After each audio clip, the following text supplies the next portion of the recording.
وصفتنا النهاردة من المعجنات، نوع من انواع الفطاير المحشية. هعملها معاكم النهاردة. وصفة سهلة جدا وعجينة طرية ولونها زي ما انتوا شايفين ذهبي، وتقدروا تحشوها بأي حشوة، والعجينة سهلة جدا، مكونات بسيطة. انا عملتها بحشوة الجبن، واحدة مشكلة جبن وواحدة بحشوة الهوت دوج او اللي هي النقانق، سواء فراخ او لحمة. تقدروا تعملوها بأي حشوة انتوا بتحبوها، ومقاديرها سهلة والعجينة بسيطة جدا وناجحة ان شاء الله. تعالوا نشوف نعملها ازاي. الكمية اللي انا عملتها هي استخدمت 5 كوبايات من الدقيق متعدد الاستعمالات، والخمس كوبايات دقيق ضفت لهم معلقتين صغيرين من السكر ومعلقة صغيرة من الملح وكيس من الخميرة الفورية. استخدمت الخميرة اللي هي الاكتف على طول، او اللي هي الفورية على طول، مش محتاجة تتذوب في المية. وضفت للعجينة معلقتين من اللبن الزبادي، او من الزبادي اللي هي الروب، عشان يخلوا العجينة طرية وما تنشفش مننا في الفرن لحد ما تاخد لون ذهبي ويبقى لونها حلو. بتدي طراوة حلوة جدا للعجين. ضفت 1.5 كوباية من المية لل5 كوبايات دقيق، وتلت كوباية من الزيت النباتي، اي نوع زيت، لو زيت زيتون، زيت عباد شمس، زيت ذرة، اي نوع زيت ملوش طعم قوي بينفع. وبياض بيضة، الصفار خليته للاخر، هدهنه على وش العجينة. انا عجنت العجينة في المكسر، اخدت حوالي من 4 ل5 دقايق. تقدروا تعجنوها بايديكم برضو، هي بتلم بسرعة جدا وطرية ومتماسكة. المقادير كانت مظبوطة جدا، محتاجتش اضيف اي حاجة تانية خالص. وانتوا حسب نوع الدقيق بتاعكم ممكن تحتاجوا شوية مية زيادة او اقل. هنغطيها ونسيبها على جنب ترتاح لمدة ساعة. في الوقت ده هنجهز الحشوات. تقدروا تحطوا اي حشوة انتوا بتفضلوها. النهاردة انا عاملاها بحشوة الهوت دوج مع خضار. الهوت دوج ده نوعه بقري، واستخدمت خضار بصل وطماطم وفلفل.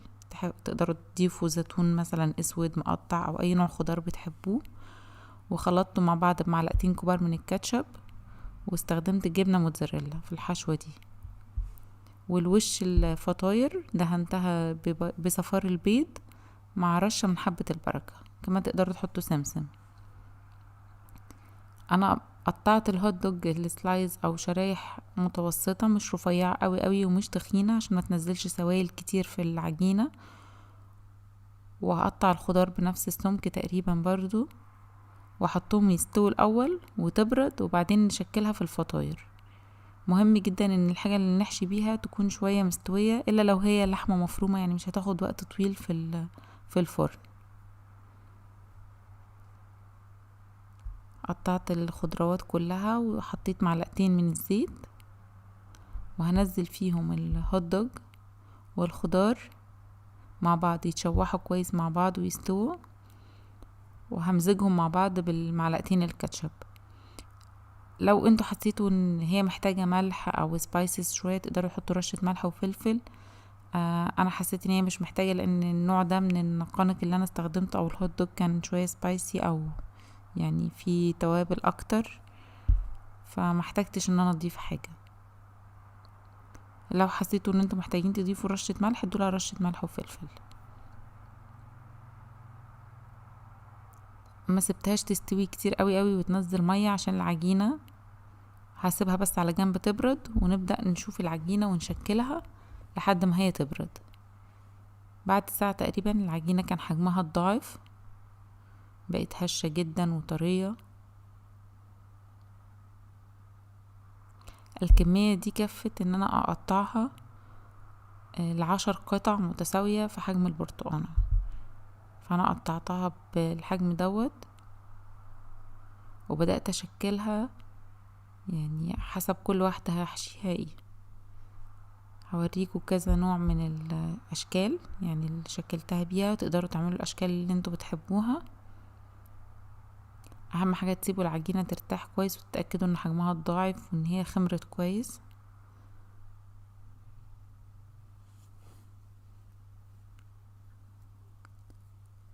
لو انتوا بتشكوا في نوع الخميرة ممكن تدوبوها الاول على جنب وتأكدوا ان هي بتفور، وبعدين تستخدموها عشان تضمنوا ان العجينة تطلع ناجحة. بدأت اشكلها، يعني فردت العجينة بالسمك رفيع تقريبا نص سنتي او اقل من نص سنتي سمكها، وخرمتها بالشوكة عشان مع الخضار والحشوة لما احطها يبقى في مكان للبخار اللي بيطلع منها ان هو يخرج من العجينة فتستوي كويس. دي حشيتها بحشوة الهوت دوج مع الجبنة الموتزاريلا. كمان تقدروا تستخدموا اي نوع جبنة انتوا بتحبوه، لو جبنة رومي، جبنة شيدر، اي نوع جبنة. مش عايزين تحطوا جبن خالص، تحطوا مثلا حشوة فراخ، فاهيتا فراخ، او اي حشوة شاورما فراخ، اي حاجة. او لو عايزين تحطوا جبن بس زي ما انا حشيت عملت النهاردة كمان واحدة مشكلة جبن، كل انواع الجبن ميكس كده مع بعض، كانت حلوة جدا. ده شكل من اشكال الفطاير. استخدمت عندي الصينية دي هي مخرمة بتاعة البيتزا عشان اضمن ان هي تستوي من فوق ومن تحت بالتساوي، يعني بتوزع الحرارة بشكل افضل. كمان لما الفطاير تطلع لو غطيتوها بفوطة على ما تطرى ما تكونش عرقت او نزلت، يعني خرجت عجنت او كده، تفضل برضو طرية وفريش.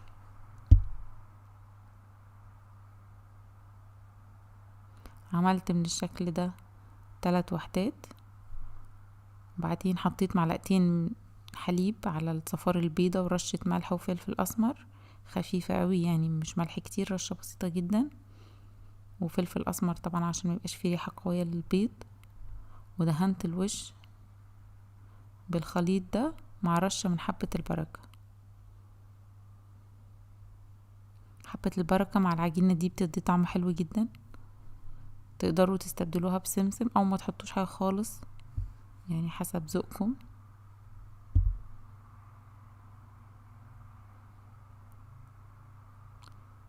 دي الفطيرة دي عملتها طبقتين فوق بعض، يعني فوق وتحت. شايفين العجينة اللي فوق يعني سهل جدا ان هي كانت تتفرد، او العجينة خمرت كويس وكانت مرتاحة ومتماسكة، فكان سهلة جدا تشكيلها بأي شكل. فلو بتحبوا اي اشكال تانية كمان تقدروا تعملوها بأي اشكال تانية.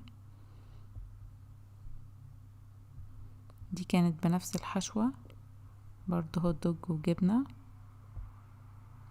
وحطيتها على الصينية دي عشان اوريكم ان انا يعني سويت في الشكلين، وكانت النتيجة ما فرقتش حاجة خالص. انا دخلتها في الفرن على الشبكة اللي في النص. الفرن كان متسخن طول ما انا بجهز، دلوقتي الفرن سخن، سايباه يسخن يعني حوالي ربع ساعة او تلت ساعة قبل ما تدخلوا الفطاير.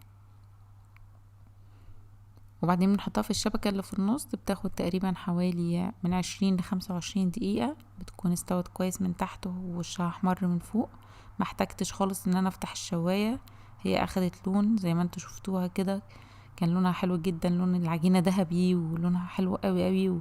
والاطراف اللي احنا التنت دي كانت شوية كريسبي كده شوية، يعني بسيط فيها قرمشة خفيفة، والعجينة ذات نفسها كانت طرية وهشة طعمها حلو قوي. بياض البيضة كمان تساعد ان العجينة تكون متماسكة اكتر وتستحمل الحشوة اللي جواها. اللي كانت بالجبن كانت تحفة، استخدمت جبنة رومي وجبنة شيدر، بشر من قطعة كده من الجبنة الشيدر، وجبنة كمان مثلثات، لو عندكم جبنة كريمي تقدروا تحطوها فيها، او جبنة بيضة مع حبة البركة كمان تطلع حلوة قوي، او لبنة وزيتون، يعني اي نوع جبن انتوا بتحبوه تقدروا تضيفوه. وحطيت حبة البركة كمان جواها مع الجبن، كانت حلوة قوي قوي. العجينة دي زي ما بقولكوا حلوة جدا ان هي تستحمل اي نوع من الحشوات، يعني بسهولة جدا تقدروا تحطوا فيها اي حشوة. طرية ولينة جدا، سهل تتشكل بأي شكل، يعني حتى لو كنتوا عايزين تسيبوها مفتوحة وتسيبوا الحشوة مكشوفة كمان كانت تبقى ظريفة جدا، بس انا حبيت اعملها بالشكل ده، شكل الفطاير. وزي ما بقولكوا شايفين شكلها طلع ازاي، لونها ذهبي. انا ما فتحتش الشواية خالص، سبتها بس على الرف اللي في النص، وفتحت الفرن من قبلها يسخن، ودرجة حرارة الفرن كانت تقريبا ما بين 180 ل 200 درجة مئوية، يعني ويعني ممكن تقدروا تبصوا عليها مثلا بعد 20 دقيقة حسب نوع الفرن بتاعكم. بس لو عملتوا بنفس الخطوات ونفس الطريقة بتاعت المكونات العجينة، متأكدة ان شاء الله تطلع معاكم مظبوطة جدا، وهتطلع وصفة ناجحة، وصفة حلوة وخفيفة. ياريت تجربوها على الفطار او في العشاء، او حتى تنفع غدا. تقدروا كمان تحطوها في الفريزر لما تبرد شوية، يعني وقت الفطار مثلا تطلعوها الصبح تسخنوها على طول في الفرن او في الميكرويف، هتطلع هايلة، يعني هتطلع حلوة جدا العجينة، تحفة. جربوها على ضمانتي. اول ما تخرج من الفرن بس نغطيها بفوطة نظيفة كده، ونسيبها بس 5 دقايق او 6 دقايق. يعني بنصحكم اي معجنات لما تخرج من الفرن نسيبها ترتاح شوية، يعني هي صحيح بتبقى ريحتها تحفة وهي طالعة سخنة كده، بس لو سيبناها بس 5 دقايق او 10 دقايق متغطية، النتيجة بتاعت العجينة بتكون احلى بكتير. اتمنى وصفة النهاردة تكون عجبتكم. ياريت تجربوها وتكتبولي عن تطبيقاتكم تحت في الكومنتات، وان شاء الله هتعجبكم. وما تنسوش تعملوا لايك وشير للفيديو، وتفعلوا الجرس، وتشتركوا في القناة عشان توصلكوا كل الفيديوهات الجديدة.